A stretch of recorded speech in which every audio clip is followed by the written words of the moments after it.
Bonjour à toutes et à tous et bienvenue dans votre magazine quotidien Smart Éducation, un magazine, vous le savez, dédié à la formation, aux nouveaux métiers, aux nouvelles pédagogies. Le rendez-vous qui donne un futur à la jeune génération. Changer de regard sur les métiers manuels, trop fatigants, pas assez payés, les préjugés sur l'artisanat ont encore la vie dure. Et comme d'autres secteurs, ils font face aujourd'hui donc à une pénurie de main-d'œuvre. Valoriser et soutenir la transmission des savoir-faire, en particulier auprès des jeunes, c'est l'objectif de l'association De l'or dans les mains.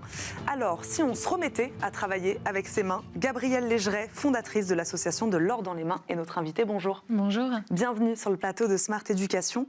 D'où viennent ces préjugés, Gabrielle Légeret, ces préjugés sur les métiers manuels, selon vous?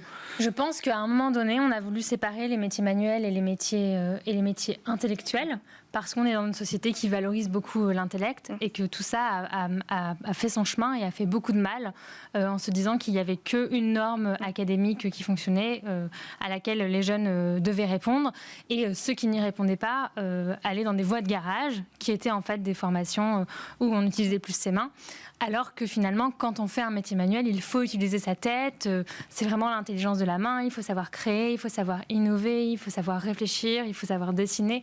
Et ça, on l'a oublié alors que ces gens sont tout aussi talentueux. Je le disais tout à l'heure, métier fatigant, pas assez rémunérateur. Quels sont les préjugés aujourd'hui que vous essayez de déconstruire, notamment auprès des jeunes ? D'abord dépoussiérer, parce que je pense qu'on a une image en fait très vieille de ce que c'est un métier manuel. Aujourd'hui, les artisans, de l'artisan dans son atelier, voilà, poussiéreux. Alors aujourd'hui, il y a plein de nouvelles technologies. On innove sans cesse. Aujourd'hui, si on a des manufactures et des ateliers qui ont résisté au temps depuis 1, 2, 3, 4 siècles parfois, c'est parce qu'ils ont su à chaque fois se renouveler, innover, intégrer des nouvelles technologies, comprendre les nouveaux besoins des consommateurs. Je prends par exemple la maison Fabre à Millau, qui est une manufacture de gants. Bon, on porte plus des gants comme au 19e siècle, mais ils sont encore là parce qu'ils sont allés vers le monde du cinéma, parce qu'ils ont créé des gants tactiles, parce qu'ils ont su travailler avec de nouvelles peaux. Et tout ça, c'est vraiment indispensable pour faire perpétuer ces savoir-faire. Et vraiment, moi, je suis convaincue que orienter les jeunes vers ces filières, c'est une réponse en fait aux enjeux sociaux et environnementaux qu'on est en train de traverser. Aujourd'hui, on ne peut plus dire aux jeunes allez faire 5 ans d'études pour ensuite aller faire de la finance et prendre l'avion 5 fois par mois. Ça n'a plus de sens. Alors qu'on peut être sur son territoire ou sur un autre territoire à partir des ressources locales, parce qu'on l'oublie souvent, mais en fait, on a des savoir-faire qui sont nés dans des endroits parce qu'il y avait des ressources locales. On peut faire apparaître des objets sur Terre en créant avec un savoir-faire qui a été transmis de génération en génération, mais aussi avec du renouvellement, avec de la créativité, avec des nouvelles technologies. Et on rapproche du coup les lieux d'où viennent les matières premières, des lieux de production, des lieux de consommation. On fait des objets durables et ça n'a pas de prix. Pourquoi le secteur fait-il face, alors aujourd'hui, je le disais, fait-il face à une pénurie de main-d'œuvre, selon vous, à cause de ce narratif donc sur ces métiers manuels, à cause de ces préjugés sur les métiers manuels? C'est pour ça? Pour ça, et parce qu'on a aussi beaucoup délocalisé, donc on a perdu beaucoup de savoir-faire. Aujourd'hui, donc il y a plusieurs choses. D'une part, on a perdu beaucoup de savoir-faire parce qu'on a fermé des formations. Aujourd'hui, on a beaucoup de savoir-faire en France qui ont été détruits complètement, selon vous? Alors, il y en a certains qui ont été détruits, et il y en a d'autres, on ne peut plus être formé. Du coup, c'est aux entreprises de former en interne. Et ça prend beaucoup de temps. Ça, c'est la première chose. Et ça, c'est parce qu'on a vraiment dévalorisé ces métiers auprès des jeunes, parce qu'on s'est fixé un objectif de 80% d'objectifs au baccalauréat d'une classe d'âge. Et ça n'a pas de sens, ça n'a plus de sens, parce qu'on ne peut pas devenir qu'une société de services. Donc ça a amené à la fermeture, voilà, c'est ce que vous dites, de formation. C'est ça. Et donc d'ici 10 ans, c'est 300 000 entreprises artisanales qui vont être à céder, avec des grosses problématiques de transmission. Et on a tous les jours, moi je reçois des mails dans la boîte mail de l'or dans les mains de personnes qui cherchent à transmettre leur entreprise et qui ne trouvent pas.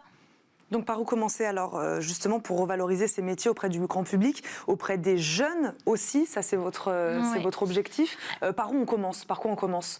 Alors, donc nous, c'est un parti pris. Les actions de l'or dans les mains s'articulent autour de 2 volets. Le premier, c'est de promouvoir les savoir-faire à travers le podcast. Pourquoi le podcast? Parce que on est convaincu chez de l'or dans les mains du pouvoir de l'audio. D'abord pour donner la parole à ces gens-là qui ne l'ont pas. On voit beaucoup de photos de leurs mains, de leurs gestes, de leurs travaux, mais on leur donne jamais la parole alors qu'ils ont vraiment beaucoup à nous apprendre. Et la place de l'artisanat dit aussi beaucoup de notre société. Donc on leur donne la parole pour qu'ils nous racontent leurs gestes, leurs matières, leur histoire, leur métier. Et on croit aussi beaucoup au pouvoir de l'audio chez les enfants parce que ça suscite beaucoup l'imagination. Et en fait, les enfants, ils vont écouter le podcast et ils vont se faire eux-mêmes une idée du métier. Ils vont l'imaginer et ça les marquera beaucoup plus que si on leur impose une image sur des fils d'actualité comme ceux des réseaux sociaux. Et donc, de quelle manière vous communiquez alors sur ces podcasts? Vous allez chercher les jeunes dans les collèges, dans les lycées? Oui, donc ça, c'est le deuxième volet de notre... Donc, les podcasts sont disponibles en ligne, gratuitement, sur notre site internet. On en a déjà une 50aine. On a fait un tour de France des manufactures artisanales qui a été soutenu par le fonds de dotation Terre-et-Fils. On a fait toute une fresque aussi régionale des savoir-faire en région Centre, Val-de-Loire. Là, on lance des choses autour des métiers d'art aussi. Et donc voilà.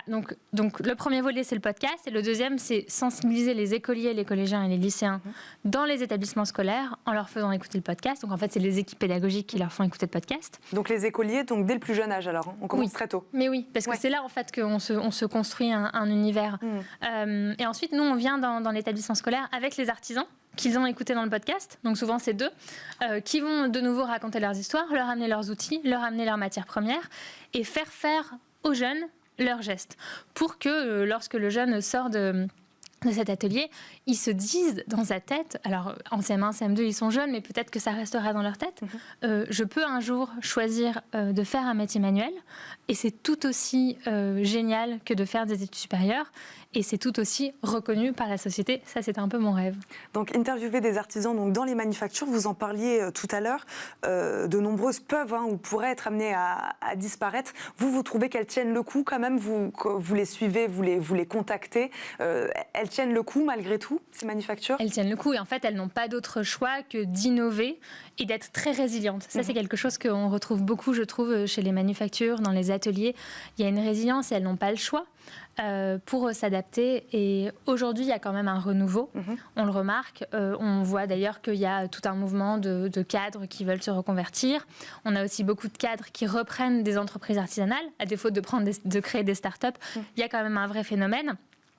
Il y a un écosystème extraordinaire à la fois autour de la formation, je pense aux écoles de production ou au campus Versailles pour la formation, mais il y a aussi... Donc on commence à aller dans l'autre sens au niveau de la formation. On commence à aller dans l'autre sens. Oui, c'est ça. Voilà. On en a peut-être perdu pendant des années, là on en recrée des formations. Oui, parce qu'on est en train de relocaliser, mais on se rend bien compte qu'en fait, on a beau relocaliser, on n'a plus les mains-d'œuvre. Donc en fait, on n'a juste pas le choix.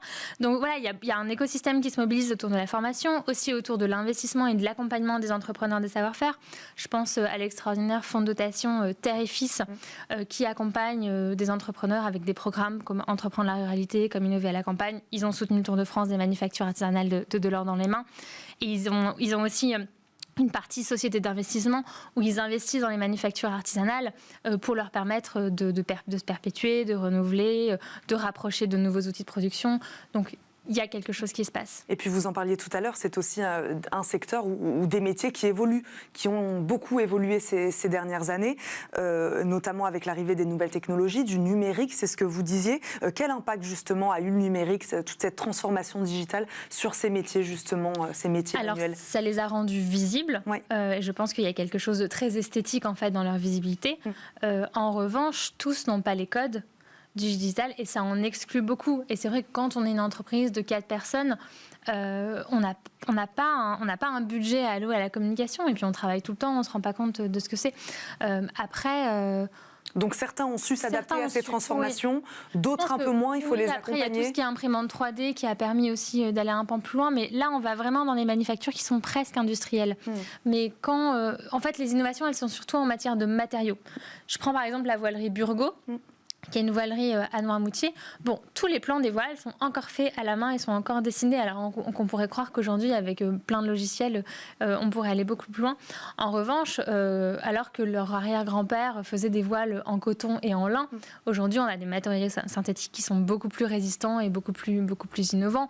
Après, quand on va dans des ateliers de tissage comme ceux des toiles de Mayenne, évidemment, en fait, on a des outils aussi beaucoup plus performants et beaucoup plus fins Et transition, on a parlé de transition numérique, transition écologique aussi, c'est ce que vous disiez tout à l'heure.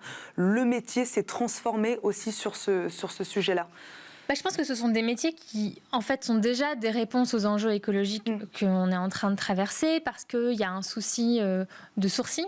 Toujours, on a quand même de celles qu'on a vues, il y en a très peu qui vont chercher leur matière à l'étranger. Et il y a une vraie volonté de reconstruire des filières. Quand on va voir une manufacture de lin, eh bien, elles essayent en amont et en aval de reconstruire une filière. Je pense à 1083, qui est une boîte qui a été créée par Thomas Hurier pour recréer une filière du jean. C'est pareil, ils achètent pas à pas de nouvelles filatures pour pouvoir vraiment resserrer tous les liens entre les outils de production et les outils de consommation. Donc ça passe vraiment par la reconstitution de filières et par l'innovation des matériaux, et toutes réutilisent leur rebut.